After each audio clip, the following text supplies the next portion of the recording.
दोस्तों, जैसा कि आप सब जानते हैं, डोनाल्ड ट्रंप पर करीब 2 साल पहले एक जानलेवा हमला हुआ था, जिसमें वो बाल बाल बच गए थे।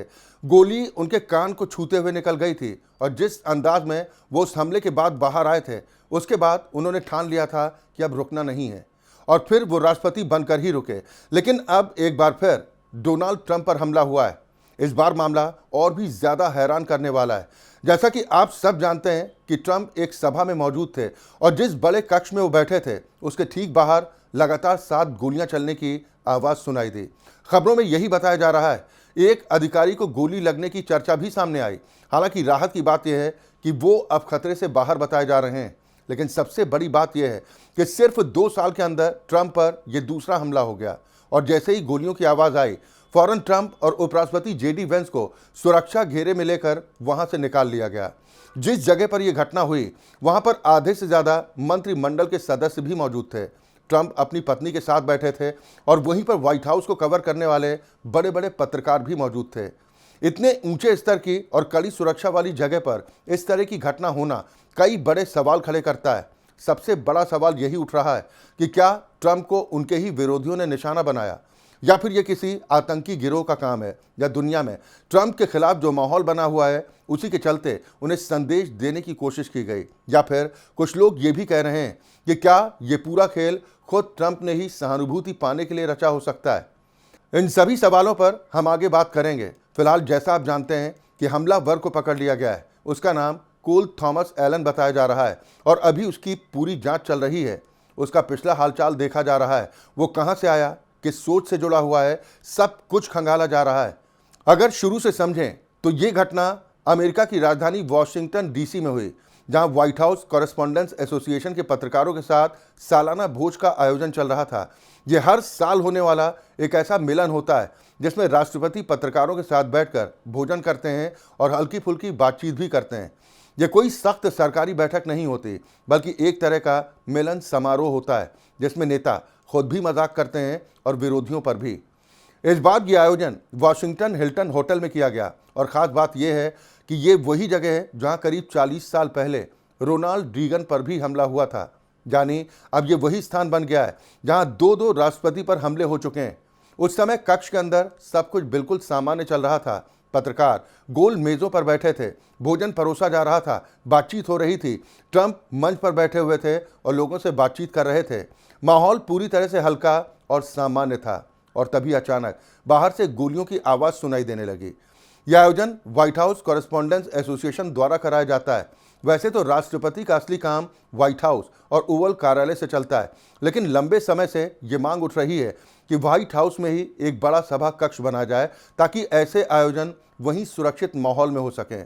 ट्रंप खुद इस सभा कक्ष के निर्माण को लेकर काफ़ी गंभीर रहे और बार बार कहते रहे कि ये उनकी सुरक्षा के लिए ज़रूरी है।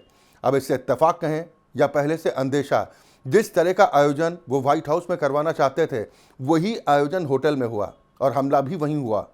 अगर ये आयोजन व्हाइट हाउस में होता तो शायद सुरक्षा और मजबूत होती। तो क्या ट्रंप पहले से कुछ भांप रहे थे या सिर्फ एक इत्तेफाक है? ये सवाल अब और गहरा हो चुका है। इसी घटना की कुछ तस्वीरें भी अब सामने आई जिनमें पूरा माहौल साफ दिखाई देता है। जैसे ही गोलियों की आवाज़ आई, पूरे हॉल के अंदर अफरा तफरी मच गई। जो पत्रकार और मेहमान वहां पर मौजूद थे वो फौरन अपनी अपनी मेज़ों के नीचे छिपने लगे। सुरक्षाकर्मी चारों तरफ से घेरा बनाकर खड़े हो गए। हर तरफ बंदूकें तनी हुई थी। अगर ज़रा भी खतरा अंदर आता दिखाई देता तो फौरन जवाब दिया जाता। इसी बीच जेडी वेंस को सुरक्षा घेरे में लेकर फौरन बाहर निकाला गया और उधर डोनाल्ड ट्रंप को भी उठाकर बाहर ले जाया जाने लगा। बताया जाता है कि जैसे ही ट्रंप खड़े हुए वो हल्का सा लड़खड़ा गए। फिर सुरक्षा कर्मियों ने उन्हें संभाला और तेजी से वहां से बाहर निकाल लिया। उस वक्त का माहौल पूरी तरह से खौफ और भगदड़ वाला था। लोग समझ ही नहीं पा रहे थे कि आखिर हो क्या रहा है और कुछ ही मिनटों में पूरा कक्ष खाली करा लिया गया और सभी बड़े नेताओं और अधिकारियों को सुरक्षित जगह पर पहुंचा दिया गया। जिसके बाद ट्रंप का काफिला सीधे वहां से निकलकर व्हाइट हाउस पहुंचता है। बाहर की तरफ भी हालात काफ़ी तनावपूर्ण हो चुके थे। सुरक्षा बलों ने इलाके को घेर लिया और जांच शुरू कर दी। थोड़ी देर में खबर आई कि हमलावर को पकड़ लिया गया है। उसकी तस्वीरें भी सामने आई जिनमें वो ज़मीन पर दबोचा हुआ दिखाई दे रहा है। बताया गया कि उसके पास से हथियार भी बरामद किए गए, जिसके बाद ट्रंप ने खुद सामने आकर बयान दिया और कहा कि वो पूरी तरह सुरक्षित हैं।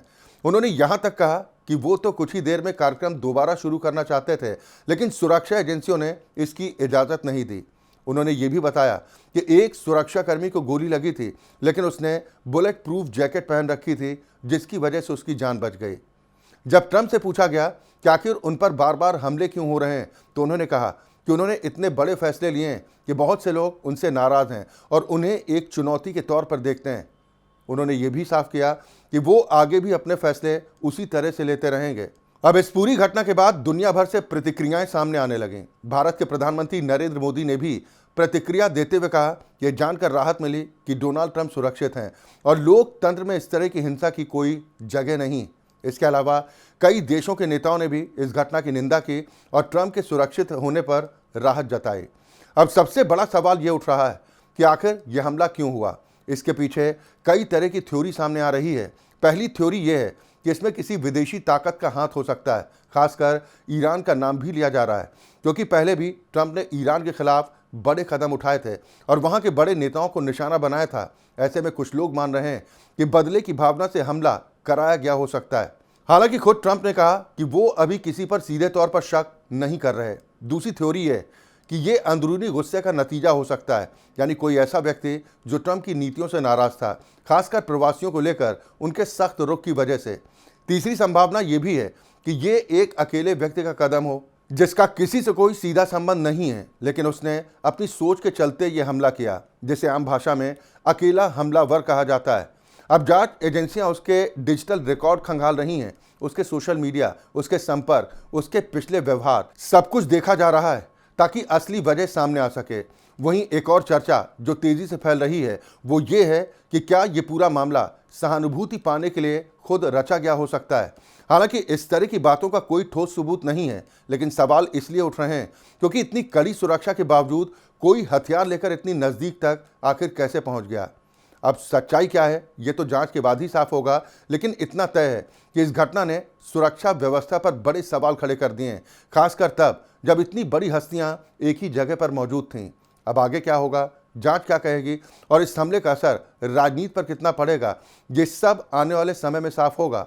लेकिन फिलहाल सबसे बड़ी बात यही है कि डोनाल्ड ट्रंप एक बार फिर बड़े खतरे से बच निकले हैं और दुनिया एक बार फिर इस पूरी घटना को हैरानी और चिंता के साथ देख रही है।